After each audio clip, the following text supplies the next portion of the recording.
తిరుమల నడక మార్గంలో చిరుతల సంచారంతో టీటీడీ అప్రమత్తమైంది. చిరుత సంచారాన్ని గుర్తించేందుకు 250 ట్రాప్ కెమెరాలు ఏర్పాటు చేస్తున్నారు.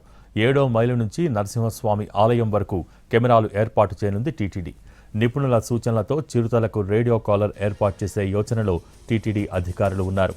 నిరంతర పర్యవేక్షణకు ప్రత్యేక టీం ఏర్పాటు చేయాలని భావిస్తున్నారు. తిరుమల అలిపిరి నడక మార్గం 7వ మలుపు వద్ద చిరుత సంచరిస్తోంది. కొత్త మండపం దగ్గర నడకదారి భక్తులకు కనిపించింది.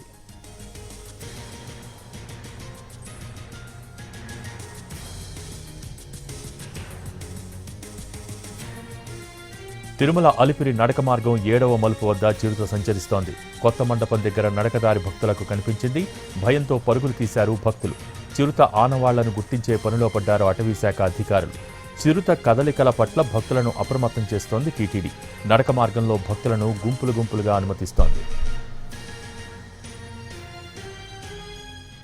తిరుమల అలిపిరి నడక మార్గం 7వ మలుపు వద్ద చిరుత సంచరిస్తోంది. దీనికి సంబంధించి పూర్తి సమాచారం మా ప్రతినిధి మోహన్ ప్రసాద్ టెలిఫోన్ లైన్ ద్వారా అందిస్తారు. మోహన్, భోగి అలిపిరి నడక మార్గంలో భక్తుల భద్రతపై టీటీడీ దృష్టి సారించింది. చిరుత సంచారం ఎక్కువగా ఉన్నటువంటి నేపథ్యంలో భక్తులకు భద్రత కల్పించేలా ఎలాంటి చర్యలు చేపట్టాలన్నటువంటి అంశంపై టీటీడీ ఇప్పటికే అటవీ శాఖకు సంబంధించినటువంటి ఉన్నతాధికారులు, అదేవిధంగా డెహ్రాడూన్ నుంచి వచ్చినటువంటి సైంటిస్టుల ఆధ్వర్యంలో ఒక పరిశీలన అయితే జరిపించింది. వారు ఇచ్చినటువంటి నివేదిక ఆధారంగా తదుపరి చర్యలు తీసుకునేటటువంటి అవకాశాలు అయితే కనిపిస్తున్నాయి.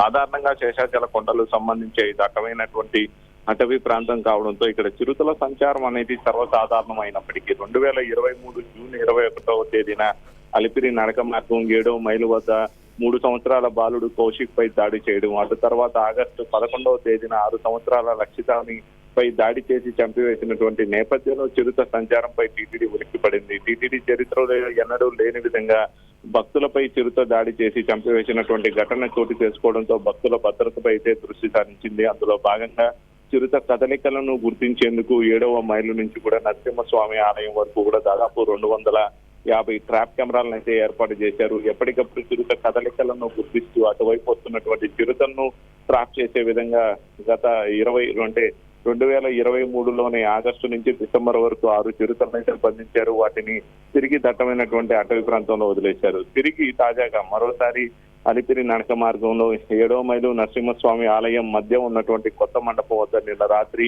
చిరుత సంచరించినటువంటి నేపథ్యంలో గతంలో ఇచ్చినటువంటి నివేదిక ఆధారంగా తదుపరి చర్యలు తీసుకోవాలన్నటువంటి అంశాలపై అయితే టీటీడీ దృష్టి సారించింది. అందులో భాగంగా నడక మార్గానికి సంబంధించి సమీపంలో సంచరిస్తున్నటువంటి చిరుతలకు ఈ రేడియో కాలర్ ని ఏర్పాటు చేయాలి. అవి తరచుగా కానీ నడక మార్గం వైపు వస్తుంటే వాటికి అనస్థీషియన్ ద్వారా మత్తు ఇప్పించి వాటిని తిరిగి అటవీ ప్రాంతంలో వదిలిపెట్టేలాంటి కార్యక్రమాన్ని అయితే వాళ్ళు సూచించారు. అలాంటి కార్యక్రమాన్ని నిర్వహించే యోచనలు అయితే టీటీడీ ఉంది.